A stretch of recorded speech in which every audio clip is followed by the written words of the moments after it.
Well, this week I'm in Australia for business and for some vacation with the wifey, so I pre-recorded this video before I left. We all know what happened earlier this week with the Fed rates, and I promise I will touch on that in next Saturday's video. Not only that, I'm going to tell you exactly what I'm going to be investing in next week because of the Fed decision, and it's going to give me a little bit more time to break out all that information and be able to give you a very solid highlight. For today, I've received this question so many times as to exactly how do I manage my money and divvy up my paycheck. So in this video, I'm going to explain how I did it before I had an emergency fund built up or was maxing out my Roth IRA.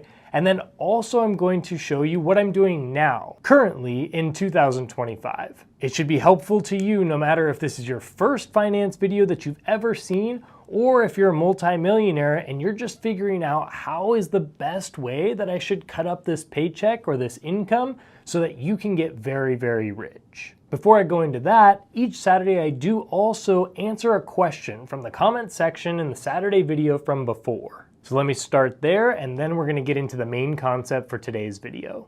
This person asked, I saw a recent interview of Tom Lee speculating that we could have a bull market until 2035. What are your thoughts on this? Well, I do agree with the person that commented right underneath that question saying that Tom Lee is actually pretty spot on.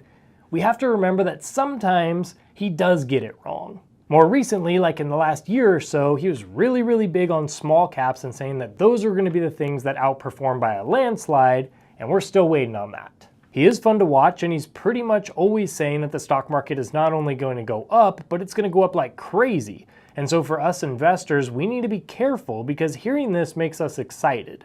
We like things that go along with our own bias and hope, so we want to believe that Tom Lee is telling the truth.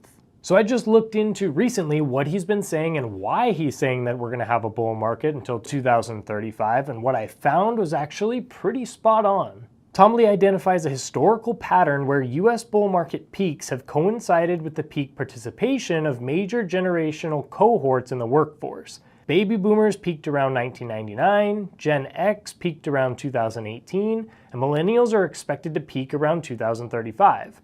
These generational waypoints align with market highs. Thus, as millennials reach their prime working and spending years, Lee expects the bull cycle to continue until around 2035. He also cited specifically the technology and AI boom that we are still yet to experience. Technology leadership. US-led expansion in AI and blockchain is expected to drive major gains, particularly in sectors like finance and healthcare, boosting their share of the S&P 500 significantly.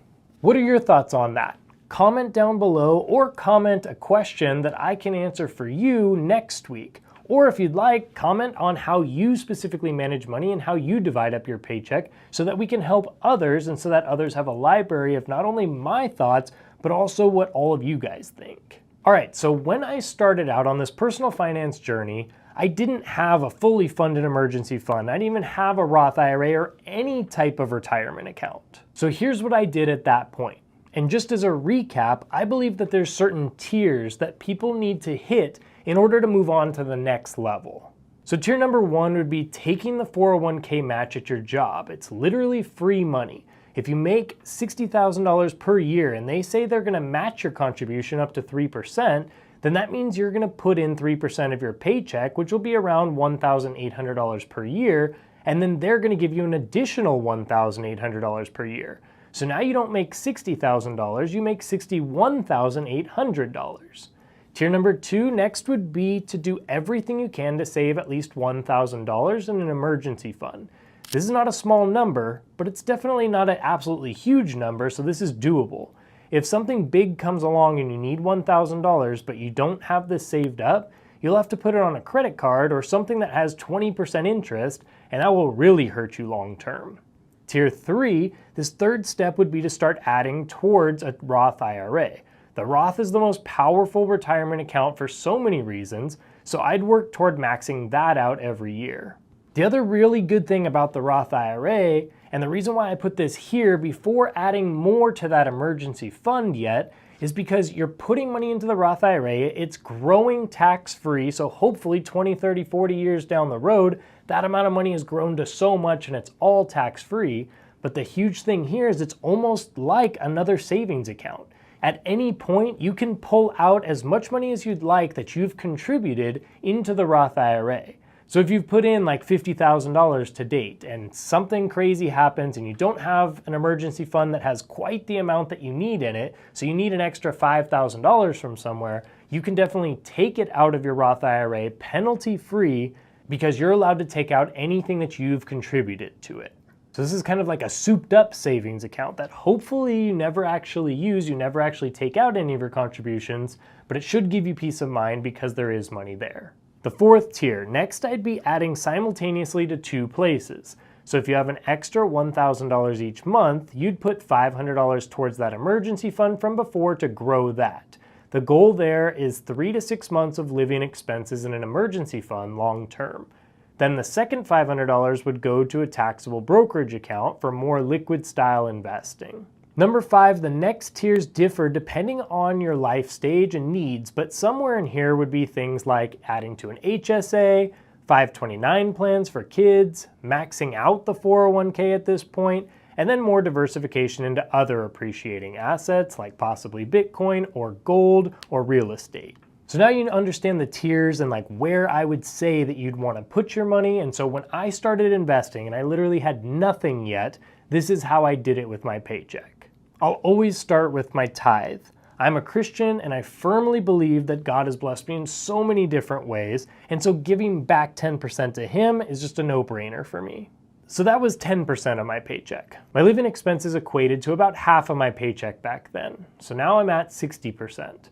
I wanted to pay down my school loans and I had a business loan for my first business that I started at the time, and that was about 25% of my pay. So now I'm at 85%. The last 15% I used to fund the emergency fund until I hit $1,000, then I used that to start to put towards my Roth account. I wasn't making a whole lot of money in my first couple of years as a business owner back then, so I didn't really ever get past that stage for those first couple of years, but I did add extra to my emergency fund when I could.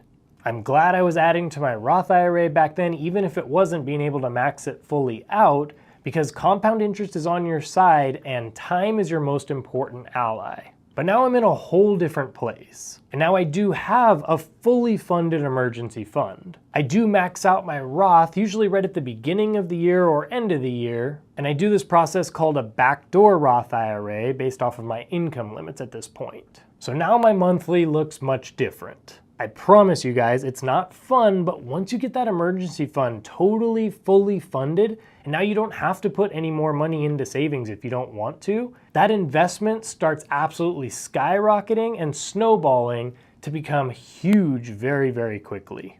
So now, right now in 2025, here's what it looks like with my income and my paycheck right now.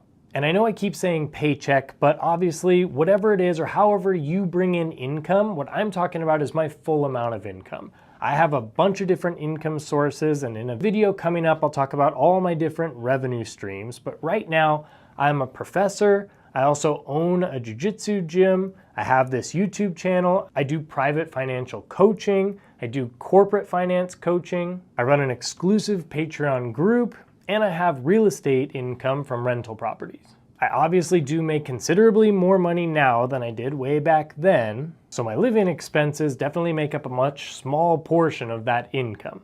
My taxes right now are insane, but that's a whole different story. So first, here is my tithe again. I still give 10% and I'm very happy to do so. Next, my living expenses come out to about 20% of my take-home pay.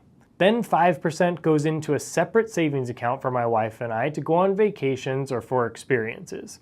We don't really buy a lot of material things, but going out into the world and experiencing new things is definitely something that we both love very much, and it's something that I will definitely spend my money on every single time. So with the vast majority of my take-home pay now, I just invest most of that in a couple of different ways. About 50% goes to my brokerage to invest in the 3-fund portfolio plus a small number of individual stocks.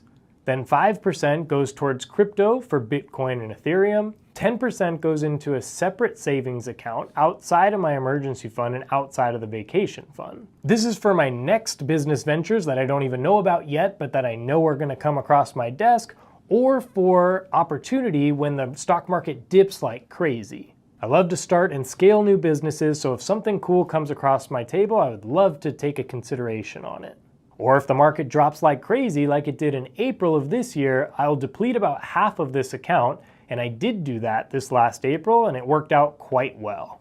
Again, I'd like to hear your thoughts. How do you manage your money? Or what did I leave out? Comment below, and I'll see you next Saturday. Watch either of these videos to keep you going strong in investing. Remember to keep investing simplified.